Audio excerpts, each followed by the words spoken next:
ગાયના શરીરમાં 4 જઠર છે. કેટલા? આપણે કેટલા જઠર છે? આપણે એક.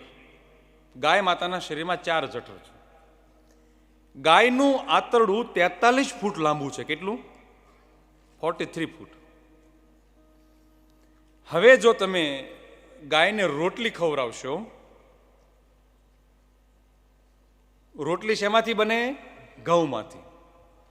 તો ઘઉંની અંદર ગ્લુટેન નામનું તત્વ રહેલું છે. એ ગ્લુટેન તત્વ ગાયના શરીરમાં પ્રવેશ કરશે. 4 પ્રકારના જઠર. પહેલો એસોફગસ ઇંગ્લિશમાં જે છે એ અન્નનળી છે. જો ઓએસોફગસ, આ જે એરો માર્યો છે, ગાય જે વસ્તુ ખાય છે એ રૂમેનમાં જાય છે. પહેલું જઠરનું નામ છે રૂમેન.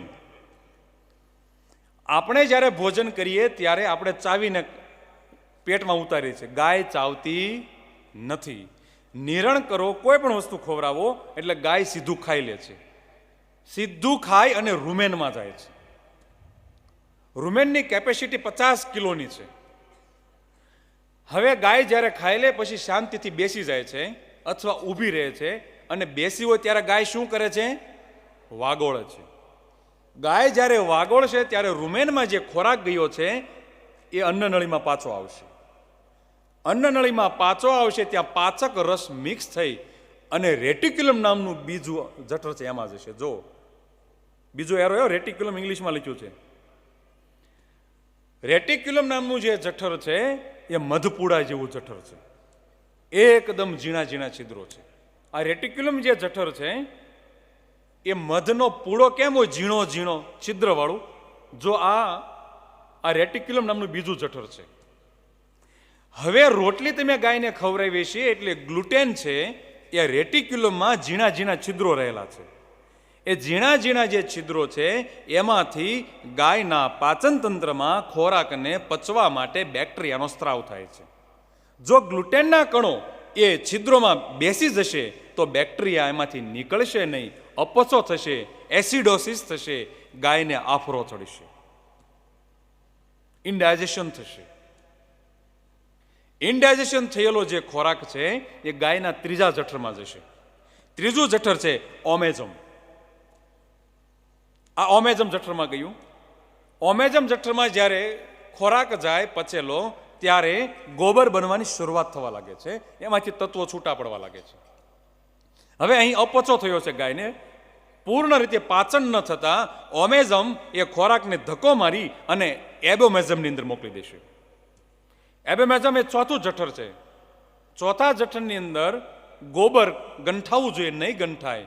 પરિણામ સ્વરૂપે એમાં ગેસ થશે અને એ રબડી સ્વરૂપે ગાયનું ગોબર બહાર નીકળશે.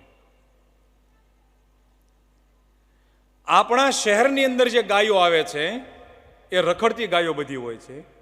તમે પોતાના ઘરેથી નીકળીને એક રોટલી ખવડાવી, બાજુવાળાએ બીજી રોટલી ખવડાવી, ત્રીજી રોટલી ખવડાવી, શક્ય એવું બનશે કે 4-5 કિલો રોટલી ગાયના પેટમાં જતી રહેશે.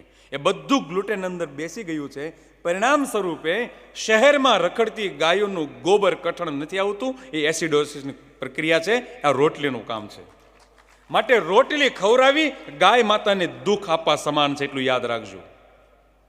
આ સૈદ્ધાંતિક રીતે મેં પોતે સાબિત કરી ચૂક્યો છું. માટે આવતીકાલથી ગાયને રોટલી બંધ. જો ગાય માતાને બચાવી છે તો. ગામડાની જે ગાયો છે, જે ખેડૂતના ખેતરે છે, એનું ગોબર જોજો અને શહેરમાં રખડતી ગાયનું ગોબર જોજો. there are so many difference. ખેડૂતના ખેતરમાં, ખેડૂતની વાડીઓમાં જે ગાય છે એનું ગોબર ગંઠાયેલું આવે છે ને. અને શહેરની ગાયના અડાયા છાણાય નથી બનતા. ગોબર નીકળે તો 20 ફૂટનો રસ્તો આખો બગડી જાય.